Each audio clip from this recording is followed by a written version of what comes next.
Karena waktu itu gue patah hati. Katanya lo tuh nggak suka nginep di hostel. Gue denger dari orang-orang kalau lu butuh closure, kalau lu butuh ada masalah apa, lu traveling aja. Solo traveling lebih mahal, terus kalau sama temen lebih murah gitu. Mindset utama dalam solo traveling adalah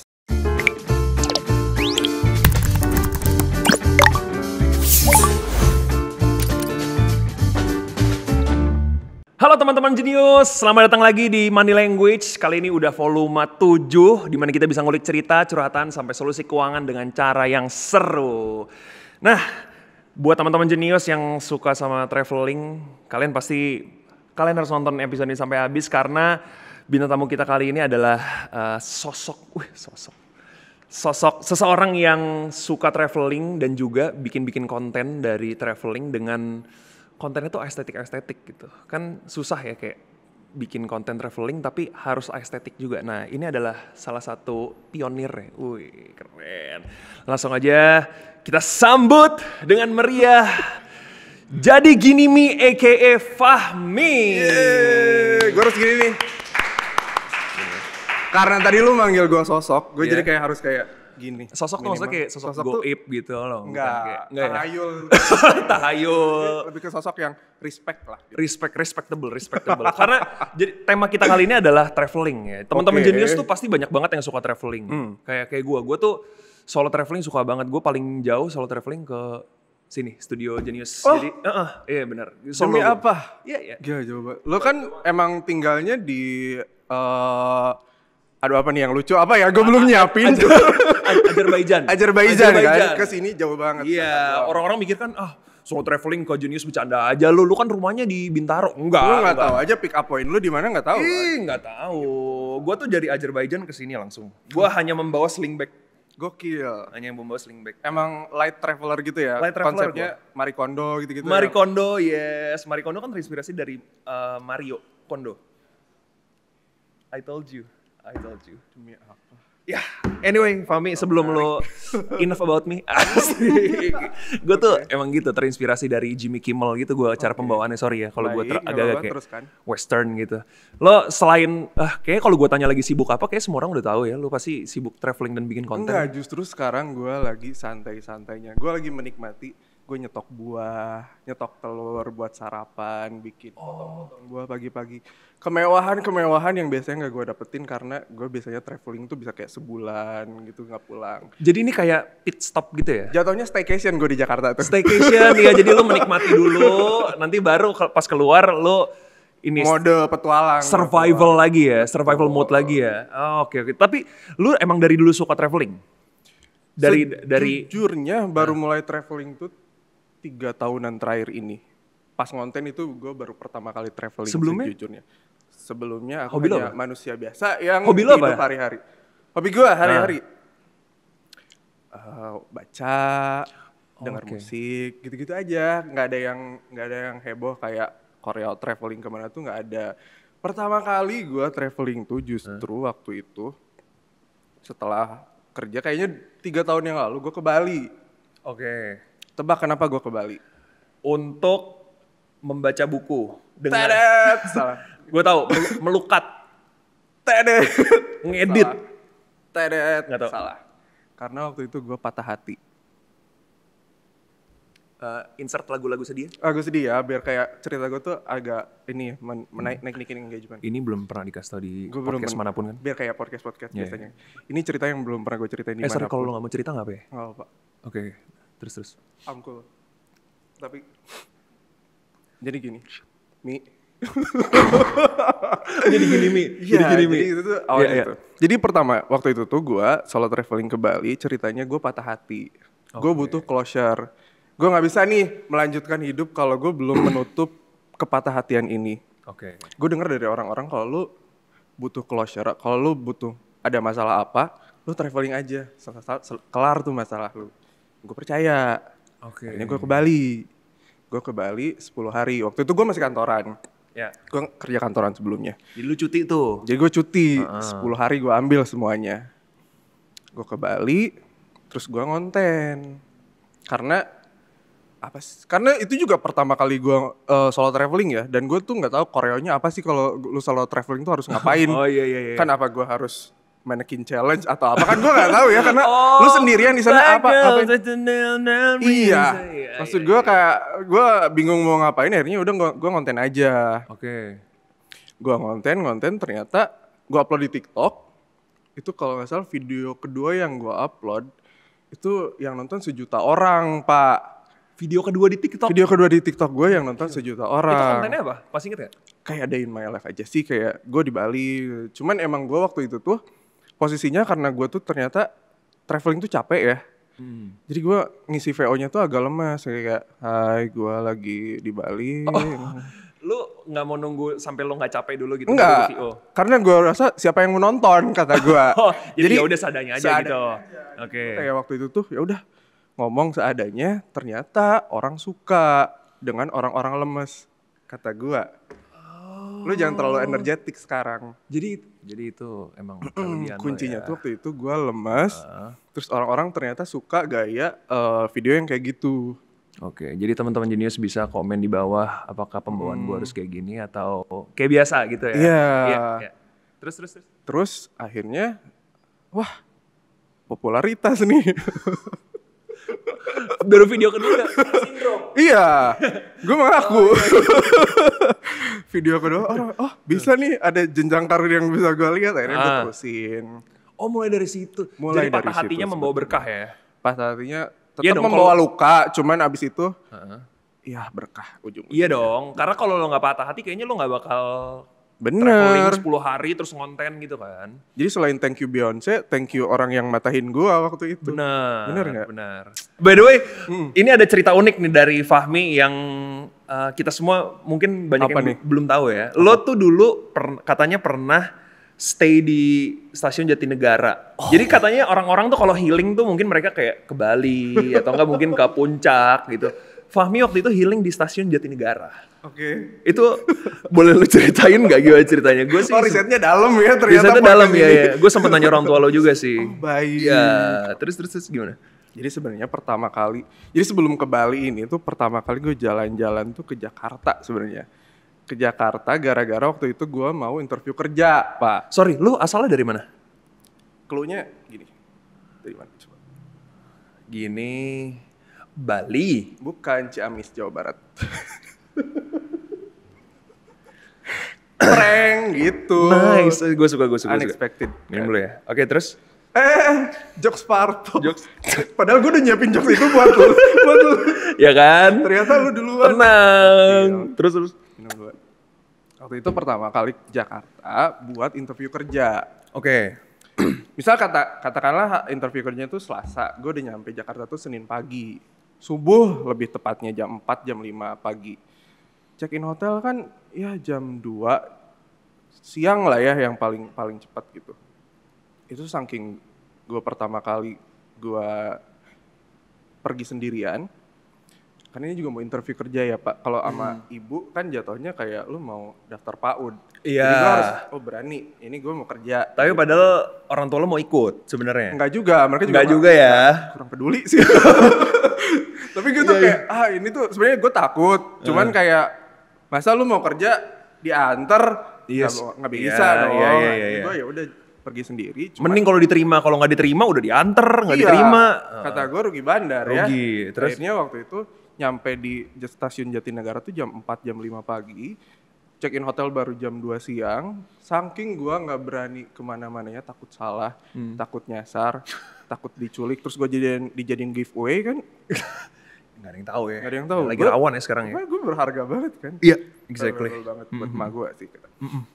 Karena saking takutnya ya udah gue dari jam 4 pagi sampai jam 2 siang diem di stasiun Jatinegara, di peronnya gue masih ingat banget duduk. Dari kabupaten duduk ini bingung.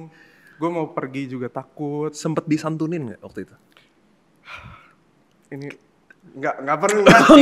Nggak sampai segitunya. Cuman kayak gue agak kasihan sih melihat diri gue sendiri waktu itu, kayak saking gue nggak berani sama sekali kemana-mana waktu itu. Bayangin Lebih ke blow on sih ya. Enggak lah, tapi kan sebenarnya. ya maksudnya kan lu waktu itu belum pernah traveling kan? Belum pernah. Saat itu, iya wajar sih dan sebenarnya. Sendirian gitu. Iya dan sendirian itu juga. Itu lumayan pressure buat saya ya Pak ya. Lu sempet searching dulu nggak di Jakarta tuh di deket situ ada apa aja, lu bisa kemana dulu gitu? Sempet tapi nggak berani. Oke. Emang ternyata ini aja. Loser aja. ya tiap orang beda-beda sih ya. Tapi kan sekarang lo udah jauh berubah kan. Bahkan sekarang lo kontennya full time solo traveler lo. Sekarang lu taruh gue di negara mana pun gue berani. Kecuali negara konflik ya. Aduh, baru mau bilang. Jangan sampai. Enggak ya? Negara konflik jangan. Tapi negara apapun lu taruh di pulau, di pelosok apapun gue berani. Gokil. Karena saking seringnya. Karena butuh uang. Enggak. Itu juga memang sering karena butuh uang kan. Iya betul. Lo jadi full time traveler ini lo ngeplan nggak sih dari dulu? Gue pengen jadi full time traveler. Apa enggak? Apa enggak di plan tiba-tiba suka aja gitu? Sungguh enggak. Karena gue kan kuliah gue sebenarnya cita-citanya tuh pengen jadi dokter nih dari kecil. Nice. Tiba-tiba kuliah gue milih arsitektur. Kenapa? Nggak tahu, mood aja, kayaknya lucu nih arsitektur. Kebetulan gue bisa gambar. Terus kayak nilai-nilai eksak gue tuh agak oke lah. Jadi kayak eksak, seni, arsitektur gitu. Oke. Jadi udah gue daftar arsitektur. Setelah lulus tuh harusnya kan dengan harapan gue menjadi seorang arsitek ya yang terkemuka. Iya. Namun karena kayaknya nggak seru jadi arsitek, akhirnya gue masuk ke korporat, FMCG waktu itu. Jadi gue tuh nggak pernah kerja di kantor studio arsitektur manapun ya, bisa dilacak. Gak tau juga sih dilacaknya di mana, cuman gue tuh nggak. Jadi setelah lulus gue nggak pernah kerja di firm arsitektur manapun, langsung banting setir ke perusahaan FMCG. Waktu itu gue jadi kayak digital kreatifnya gitu lah, yang ngurusin konten-konten kreatifnya. Abis itu ternyata konten gue naik, gue resign jadi full time traveler di TikTok waktu itu. TikTok gue lumayan ramai yang nonton, tapi gue bosen juga, gue pindah ke YouTube. Jadi tidak ada yang saya rencanakan, tergantung mood. Iya, jadi ngalir aja ya. Ngalir aja, bener. Go with the flow gitu ya. Gue terbuka banget dengan kesempatan-kesempatan yang ada di depan gue. Jadi apa itu yang ada depan, caplok deh. Oke. Berarti lo emang anaknya juga bisa, anaknya nggak tuh? Orangnya juga ini ya, bisa mengambil opportunity, bisa melihat opportunity lah gitu. Karena kan nggak semuanya kalau misalnya ada kesempatan di depan lo ambil gitu, jatohnya jadi bagus buat lo gitu. Tapi lo emang kayaknya orangnya basicnya memang bisa melihat opportunity mana yang bagus buat lo ambil gitu kan. Emang berani orangnya berarti ya. Gue lumayan berani ngambil resiko sih. Iya. Jadi kayak biasanya tuh di umur-umur segini tuh lumayan agak takut ngambil resiko karena buntutnya panjang kan ke belakangnya. Iya. Cuma karena gue ngerasa bodo amat dah, gue coba dulu aja, ternyata bisa. Ya. Tapi prinsip gue selalu ketika gue milih yang itu, ya lakukan seterbaik mungkin gitu. Bener. Gitu. Insight yang bagus nih teman-teman. Sosok nggak? Gue udah menunjukkan public figure. Gue mau nanya lebih dalam soal perjuangan lo selama traveling nih. Kan pasti traveling tuh nggak semuanya fun gitu kan. Betul. Pasti ada perjuangan-perjuangan yang lo lakukan gitu. Kayak traveler tuh kayak orang-orang tuh ngelihatnya selalu fun nih, asik banget nih. Lo makan kesini sesuai keinginan lo, apalagi lo solo traveling gitu. Kayak semuanya tuh sesuai dengan jadwal lo. Lo yang jadwalin diri lo sendiri gitu. Nggak kayak lo pakai travel atau nggak kayak lo sama teman-teman gitu. Nggak harus mikirin orang lain gitu. Tapi selama lo traveling, mindset utama deh yang lo dapetin sama lo traveling gitu, yang dulu tuh lo nggak ada mindset itu gitu? Mindset utama dalam solo traveling adalah sebenarnya gue punya keberanian dan kepercayaan diri yang unlimited. Wih, gila. Gue ngerasa lebih powerful ketika solo traveling. Lebih powerful kenapa? Lebih powerful, soalnya nge-gym. Itu dia. Sama traveling kan lo pasti mampir ke gym dulu kan? Udah, segitu jawabannya. Lu potong sih. Bercanda. Gimana? Gue ngerasa powerful karena gue... Kemana nih arahnya? Lo ngerasa lebih powerful kenapa selain nge-gym? Ji masih di bawah-bawah ya. Gue ngerasa lebih powerful ketika solo traveling karena kepercayaan diri gue ketika jalan-jalan sendirian. Mungkin nih Sobat Jenius yang pernah traveling sendirian bakal ngerasain ini banget. Ketika lu ada di satu negara yang lu nggak tahu bahasanya, lu nggak tahu cara pesen makannya, lu nggak tahu cara naik busnya, lu nggak tahu segala sistem yang berlaku di sana, tapi lu plung gitu nyemplung di sana, tapi lu hanya bisa mengandalkan diri lu sendiri. Itu tuh ada kekuatan besar yang gue dapetin gitu dari situ. Gimana lu caranya adapt dengan itu? Kan gue hebat, jadi nggak perlu adapt. Nice, oke. Next question ya. Enggak, maksudnya lu pertama kali ke negara yang seperti itu, gimana caranya lu bisa survive di negara itu? Yang penting sebenarnya tuh sebelum traveling tuh lu harus banget riset. Riset ini penting ya teman-teman, jadi bukan hanya untuk lulus kuliah, tapi riset sebelum traveling tuh sepenting itu karena ketika tahap riset, ini biasanya kalau gue sebelum traveling tuh gue punya spare waktu 2 minggu untuk nyiapin segala tetek bengek yang akan lu lakukan di destinasi ini.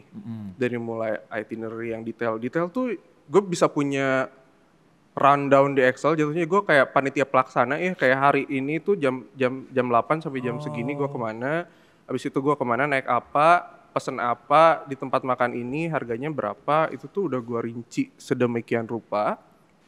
Jadi gue menghilangkan kekhawatiran yang akan kira-kira timbul lah ketika traveling itu. Ya gue antisipasi itu waktu riset sebelum berangkat. Jadi 2 minggu ini gue akan prepare booking reservasi apalah gitu, tiket-tiket yang harus di booking kayak tiket kereta segala macam itu semua udah gue persiapkan dari 2 minggu sebelum trip. Jadi 2 minggu sebelum trip udah selesai semua? Harus udah selesai semua. Oke. Sampai keluar kayak ini budget totalnya berapa, ini rundown gue hari ini ngapain, besok ngapain segala macam. Itu udah ada, dan itu tuh yang membuat traveling ini jadi nggak semenakutkan itu sebenarnya.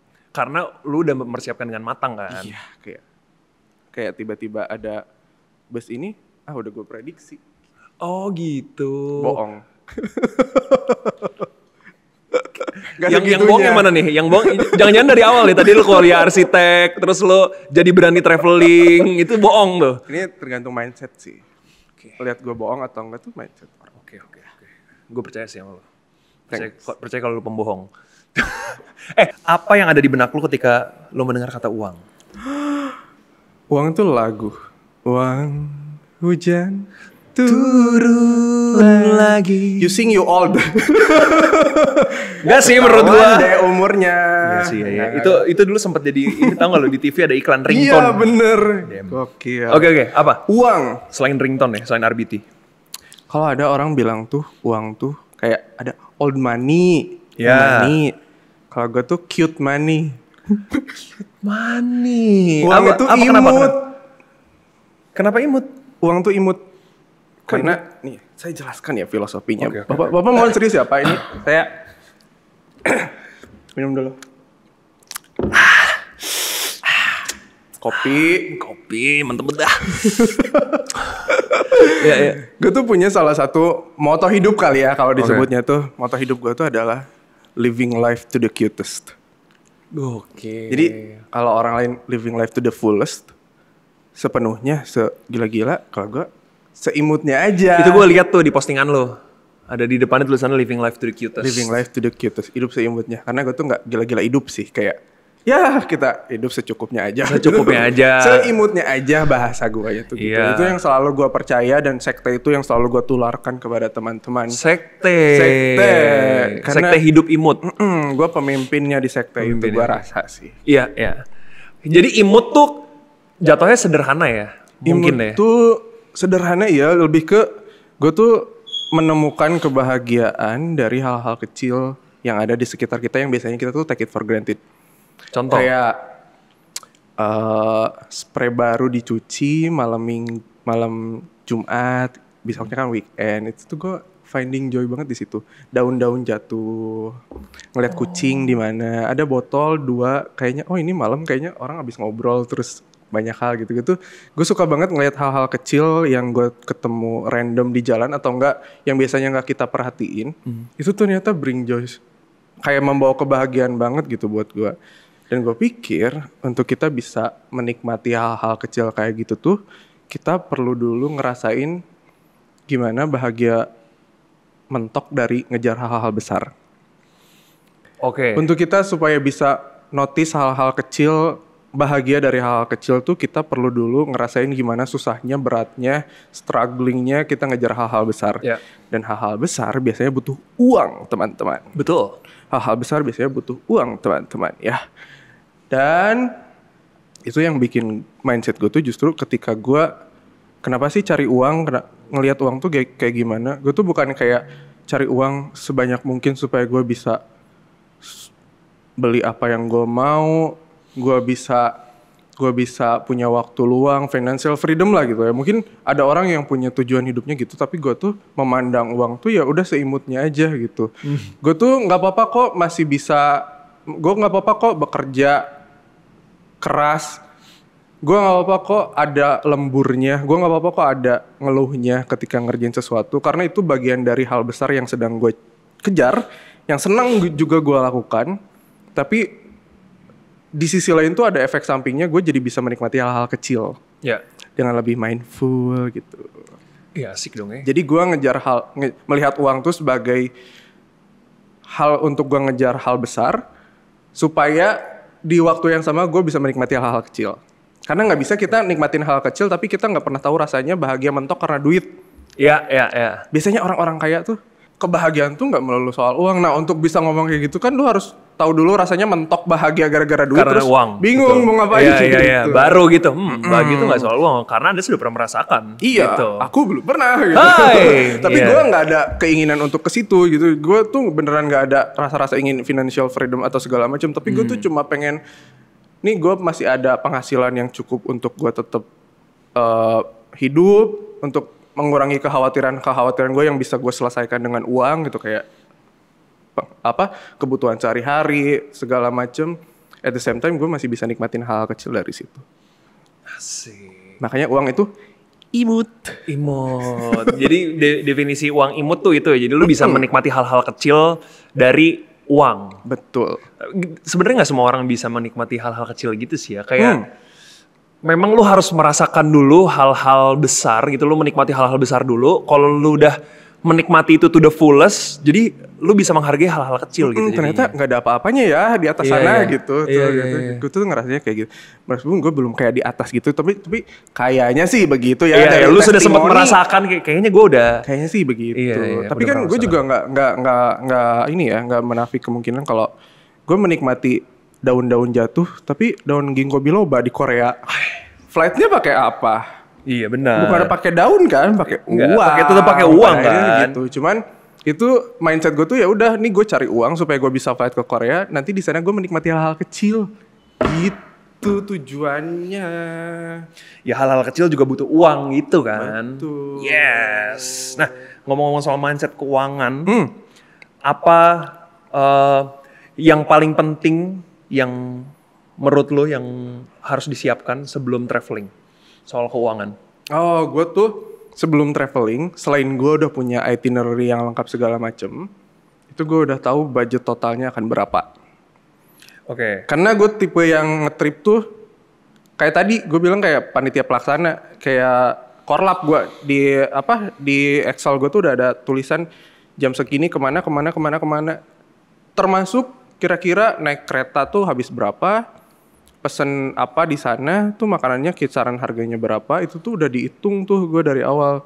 Jadi gue udah punya plafon sendiri nih di budget ini. Misal ke Korea budget gue tuh setelah dihitung-hitung 25 juta. Nah ya udah ketika realisasinya gue ngetrip tuh budget spending gue tuh nggak akan lebih jauh dari itu. Gimana caranya lu bisa stay on track? Karena udah punya itinerary itu, jadi gue tuh nggak membuka kesempatan untuk gue impulsif sebenarnya. Nah itu kan yang susah sebenarnya. Nggak semua orang bisa kayak gitu loh. Kayak lu udah ada itinerary ini, tapi tiba-tiba kayak, aduh lagi diskon lagi di Indo nggak ada nih kayak yang kayak gini gitu, diskon kayak gini cuma di sini doang gitu. Gue tularin lagi satu prinsip yang selalu gue pakai ketika traveling.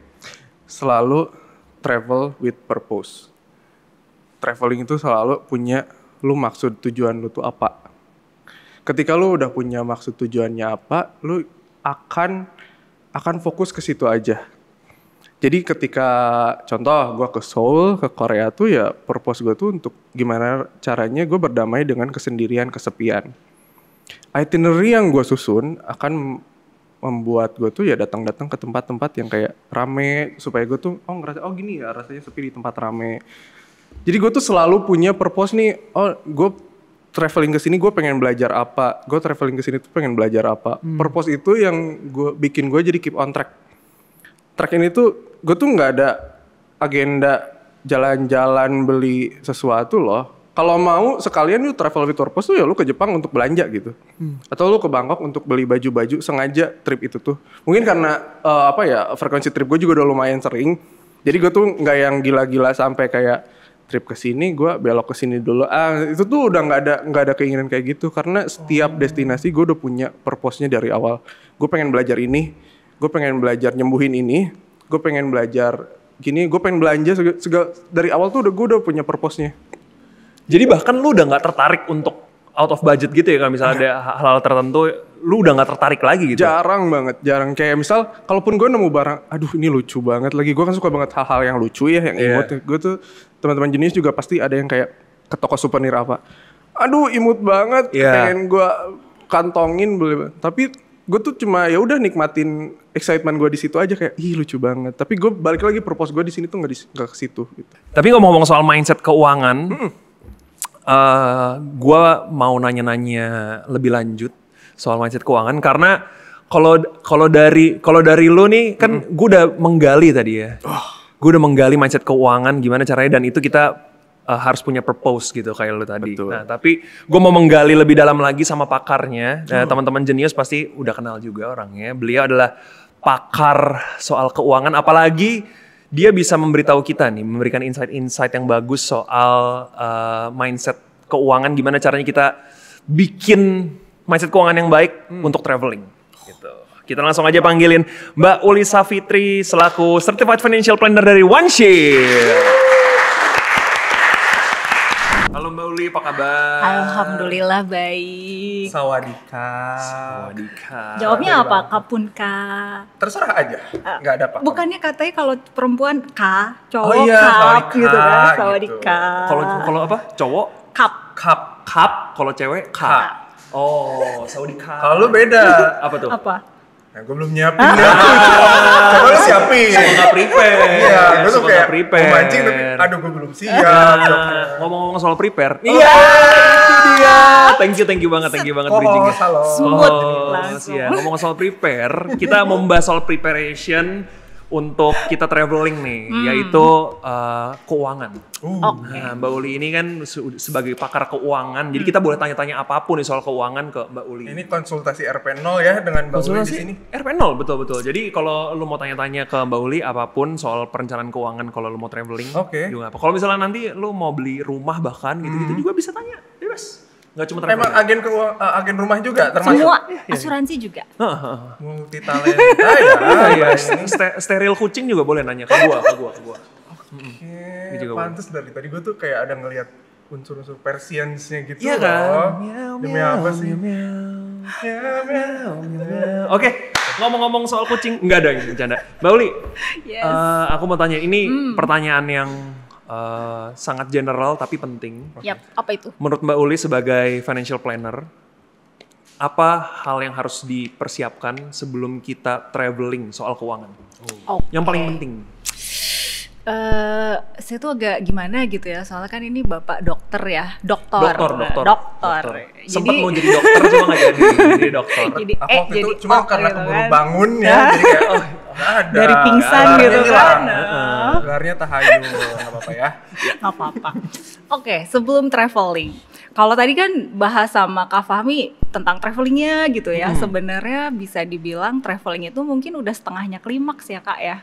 Karena sebelum kita traveling, persiapannya udah panjang. Betul. Iya nggak sih? Bener. Sampai buka Google Map, ngeliatin jalan gitu. Itu kan sesuatu yang aku rasa nggak semua orang seperti itu gitu. Sampai juga Nah, banget. apalagi kalau soal keuangan. Jadi buat banyak teman jenius, mungkin di sini kan kebanyakan profesinya apa sih, karyawan gitu kan, kerja sama orang, kita biasa terima gaji, udah tahu tiap bulan dapatnya berapa, stres, aduh pengen healing, kemana nih, ngapain gitu. Nah ya udah jalan-jalan yuk gitu, tapi kan jarang ya kita karyawan punya keleluasan, oke gue pengen ke Korea terus langsung booking minggu depan langsung berangkat. Nah bukan masalah gitu, budget gitu aja kan, bukan masalah budget aja, nyari-nyari alasan yang kira-kira bisa dibuat apa. Bener, udah gitu kan gak ada yang tahu kan. kalau yang baru pertama kali saya berangkat sendiri atau sama temen ya, pasti kan ada ketakutan itu gitu. Nah sebelum nyampe ke situ, kayak Kak Fahmi bilang tuh tadi, sebenarnya balik lagi tujuan pertamanya apa? Sebelum ngomongin preparation budget ya, tujuan pertamanya apa gitu. Nah dari tujuan pertamanya apa itu sebenarnya kita bisa turunin. Oh gue harus nyiapin duit berapa sih? Misal gue mau ke Bangkok, tapi tujuannya cuma pengen nonton Lady Boy Show. Gitu. Ya udah clear. Aku enggak cuma ya, mau ini nonton aku itu aja. Aku Iya, cuma kulineran. Karena kamu ininya main star-nya kan. Iya. Gue terlanjur iya lagi. Asal iya aja. Oke. Nah, dia tahu dulu nih. Tahu dulu tujuannya mau ngapain. Nah, udah tahu tujuannya mau ngapain, terus biasanya baru nih mulai ngelihat kayak kalau tadi jangan Lady Boy lah ya, terlalu ekstrim. Kita nonton konser. Paling gampang kan. Oke, gue mau ke Bangkok tapi mau nonton konser. Jangan dong.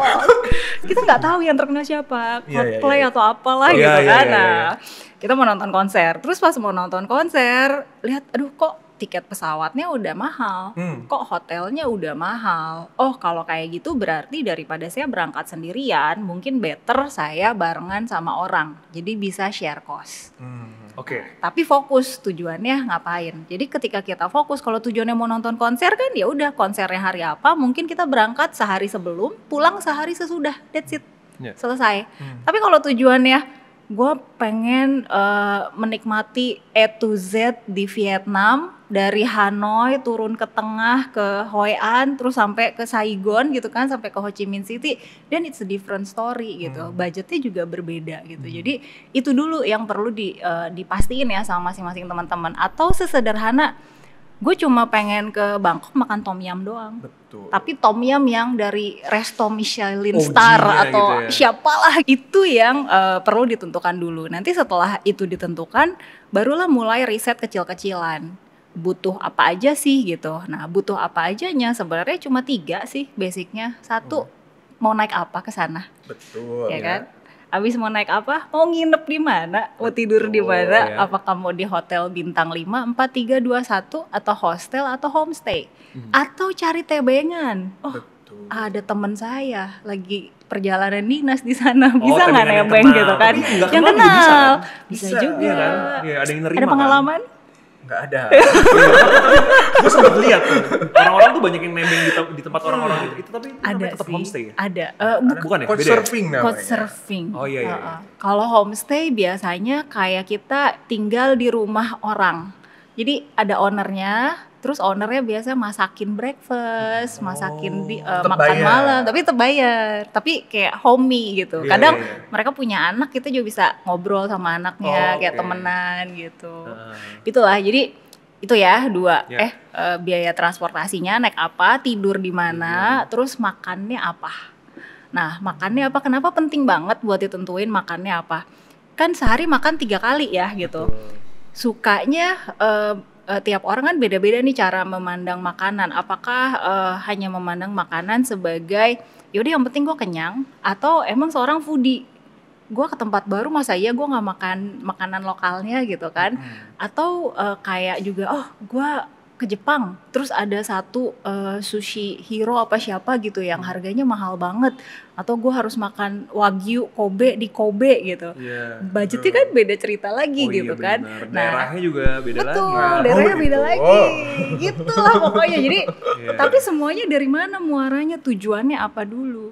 Tujuannya clear baru diturunin buat transportasi berapa, akomodasi berapa, kemudian setelah itu makannya mau seperti apa. Nanti kayak Kak Fahmi bilang nih, gue tiap kali traveling lihat budget akhirnya berapa. Betul. Itu kan totalnya biasanya bikin kaget tuh kayak aduh. Totalnya berapa? Totalnya berapa udah ketahuan. Ngaca, kantong gue cukup nggak? Atau gue perlu share cost ini sama orang.